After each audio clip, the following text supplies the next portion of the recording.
Welcome to This Explainer. Today we're diving into an absolutely incredible seed to the tree story. When we think about Abraham Lincoln today, we usually picture this towering marble statue of our 16th president, right? But to really, truly get who he was, we actually need to strip away all those grand speeches for a minute. We need to look at him as a poor, totally unknown kid who, against literally all odds, changed the course of history. So we're going to explore exactly how his incredibly humble beginnings completely forged the political values that eventually saved a breaking nation. I want you to just stop and really imagine this for a second. Think about what it takes to lead an entire country through its absolute darkest, most terrifying hour. Now, ask yourself, how does a boy with absolutely no money for school, zero resources, and barely any formal education possibly become the leader who navigates America's bloodiest crisis? How does someone who started with literally nothing manage to hold a fracturing country together? That's the wild paradox of Abraham Lincoln, and it's exactly what we are going to uncover today. To find our answer, we have to rewind all the way back to February 12th, 1809. Lincoln absolutely wasn't born into privilege. He was born in a tiny, dark log cabin out in Kentucky, and his family was dirt poor. No huge tracts of land, no wealth, definitely no political connections. From a super young age, his daily life was just grueling physical labor. He's out there working the fields all day, just trying to help his family survive. But the truly remarkable part, it's what happened after the sun went down. This completely exhausted farm boy, driven by this massive hunger for knowledge, would stay up reading books by the dim, flickering light of a single candle. He barely had any formal schooling, but he flat out refused to let that stop him from educating himself. And his journey into adulthood, it's a total masterclass in self-determination. He didn't just jump straight into politics. If you look at his resume, it's kind of chaotic. Farm worker, local shopkeeper, postmaster, land surveyor, and then he just teaches himself the law. Wild, right? But these weren't just odd jobs to pay the bills. All this intense, labor-heavy work forged a profound empathy in him. He deeply understood the struggles of everyday people, mostly because, well, he was one of them. And it was his absolute integrity in these totally normal jobs that earned him his famous nickname, Honest Abe. Okay, moving into Section 1, A Nation Divided, the ideological split of the 1850s. By the 1850s, the political landscape in the U.S. was basically a powder keg, entirely splitting the country in two. You had northern states becoming increasingly anti-slavery, while the southern states had an entire economy heavily dependent on enslaved labor. Now think back to that kid working the fields from dawn to dusk. Lincoln's own childhood of hard, uncompensated farm work absolutely fueled his strict moral opposition to the Southern slave economy. He believed down to his core that every single person had the right to eat the bread their own hands had earned. So he became this huge, vocal opponent of letting slavery expand any further. And that unwavering stance, it triggered a skyrocketing political rise. Back in 1858, he went toe-to-toe in a series of famous debates with Stephen Douglas. These arguments totally captivated the country and rocketed Lincoln to national fame, specifically because of how powerfully he argued against slavery's expansion. That momentum just built and built, propelling him all the way to the White House. In 1860, that boy born in a dirt floor log cabin was actually elected as the 16th president of the United States. But winning the presidency came at a staggering cost. The immediate fallout was tragic.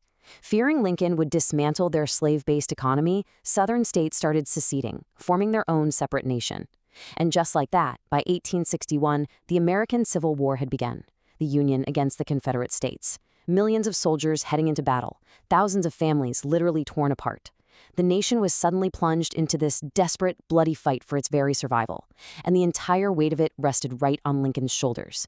So, you really have to understand his mindset under this unimaginable pressure.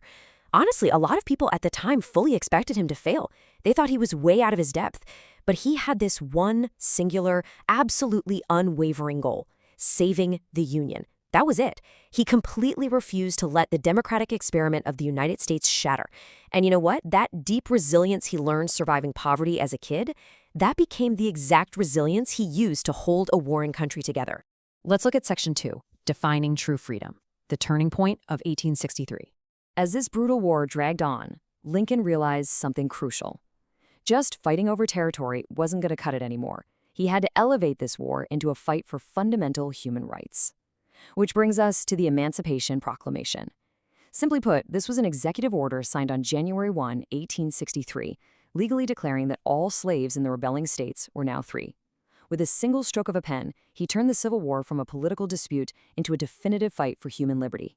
It was a massive ray of hope for millions, and really, it was the ultimate realization of those core values of freedom and hard work that he forged back when he was a poor boy reading by candlelight. And then, later that same year, right after the absolutely horrific Battle of Gettysburg, Lincoln delivers the Gettysburg Address. What's crazy about this speech is how short it was. It literally took him just a couple of minutes to deliver. Yet in those few minutes, he brilliantly breathed this fresh, new life into the concepts of equality and democracy. He reminded a totally battered nation exactly what they were fighting for, cementing ideas that still deeply resonate with us today.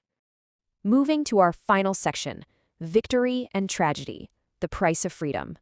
By 1865, the Union is finally victorious, and the brutal institution of slavery is coming to an end. But just as this massive burden is lifting, unthinkable tragedy strikes. Think back for a second to that warm, glowing candlelight in his childhood cabin, full of hope and a hunger to learn. Contrast that warmth with the dark, freezing cold night of April 14th, 1865. Lincoln was finally taking a rare moment of rest, watching a play at Ford's Theater when he was shot by a Confederate supporter named John Wilkes Booth. He died the very next morning.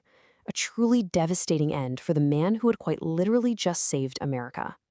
But even though his life was cut violently short, his legacy, it's immortal. It is absolutely staggering to consider what a boy with no wealth, no land, and no formal education actually pulled off. He saved a completely broken country. He ended the brutal chains of slavery. Today, the entire world knows him as the Great Emancipator. He's remembered not just as a president sitting in a marble memorial, but as this immortal idea of freedom itself. So, we started this explainer by asking, how could a boy with nothing possibly save a dying nation? Well, the answer lies in that relentless self-education, his deep empathy forged through exhausting physical labor, and a totally unwavering moral compass. Abraham Lincoln proved, beyond a shadow of a doubt, that a poor kid in a tiny log cabin can actually change the world. Look, some people just read history, but others, they make it. So I want to leave you with one final question.